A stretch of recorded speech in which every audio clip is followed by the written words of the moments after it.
Everybody, welcome to Jacob's Quest, and today I've just finished watching episode 3 of Marvel's What If. This is going to be a full spoiler review, so obviously go ahead and watch that episode first and then come on back here. And wow, I'm going to tell you, I think this show has gotten better and better with each episode.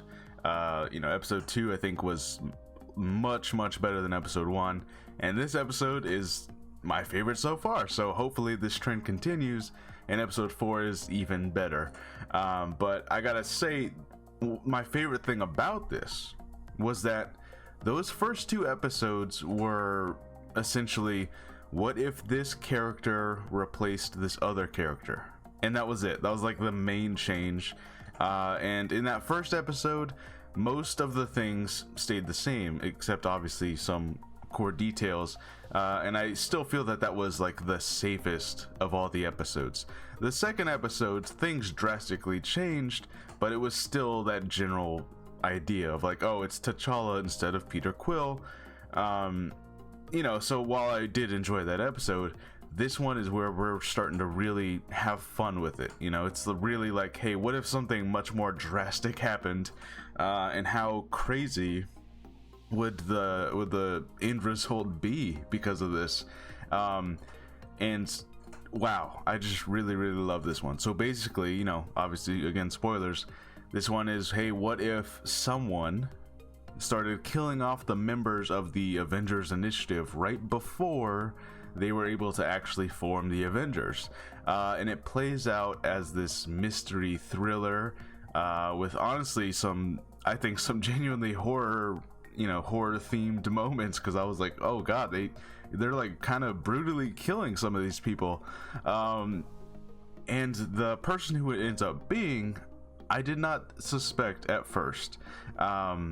So again, spoilers, it turned out to be Hank Pym, who has gone crazy, because at some point in time, Hope Van Dyne was recruited by S.H.I.E.L.D., and she ended up dying in a mission. So Hank Pym went crazy, and he just started trying to go after all of Nick Fury's Avengers Initiative people, as an act of revenge. And I gotta say, as a villain, he was kind of terrifying. And just the way that they managed to take everyone out, they choose key points in each of the movies when they would have been vulnerable to something happening to them. And it really works.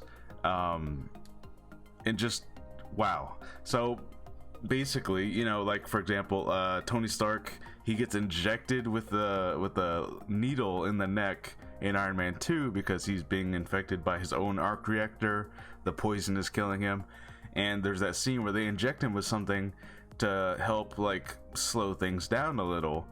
But of course, Hank Pym is in the needle.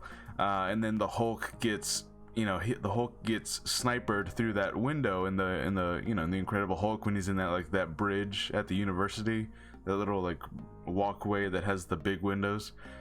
He gets sniped, and of course it's Hank Pym who is now in his body and uses one of the enlarging discs that he has to enlarge the Hulk's heart. So he hulks out, but he doesn't stop growing until he explodes, which, obviously this is like a children's cartoon, but like the implications of how gory that would have been if he explodes was kind of like, oh geez, man. And yeah, just everyone starts getting taken out, and I actually really love the places that it went, because Nick Fury ended up having to make a deal with Loki to help basically trap Hank Pym and stop him.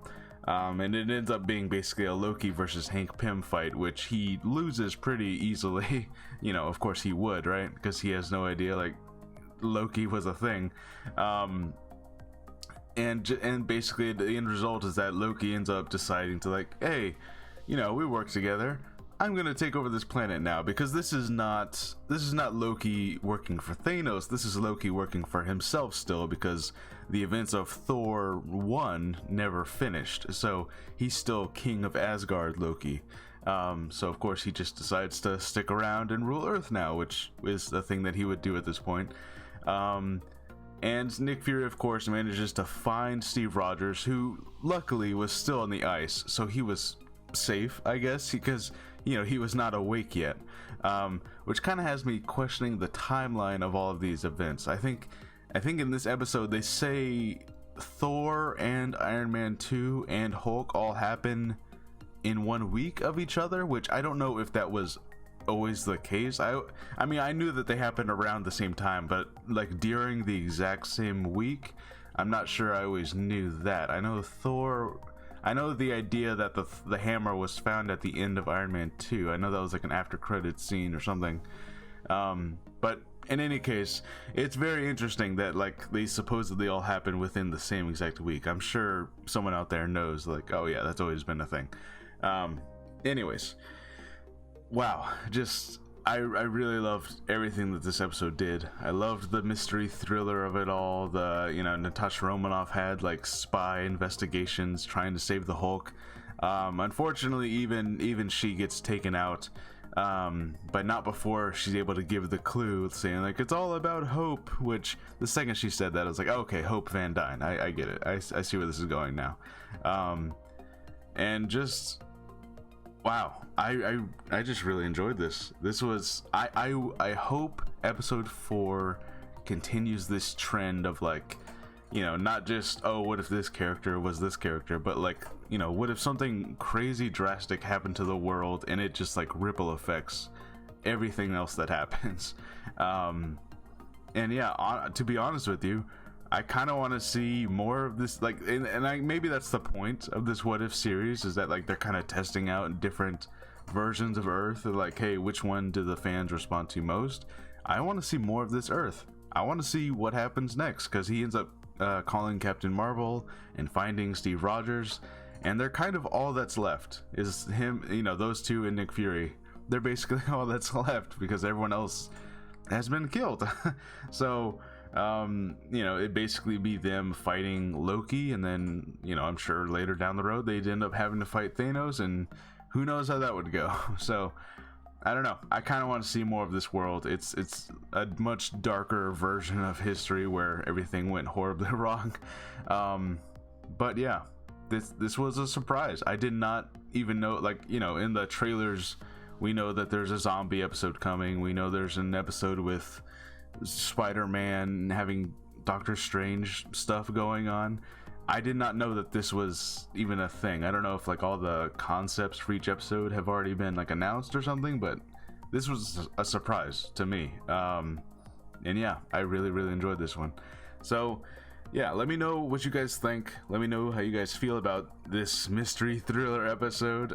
Who did you think the killer was? Or was it obvious to you the whole time that it was like, you know, either Ant-Man or Hank Pym, or, you know, someone using the Ant-Man technology? Was it obvious to you guys?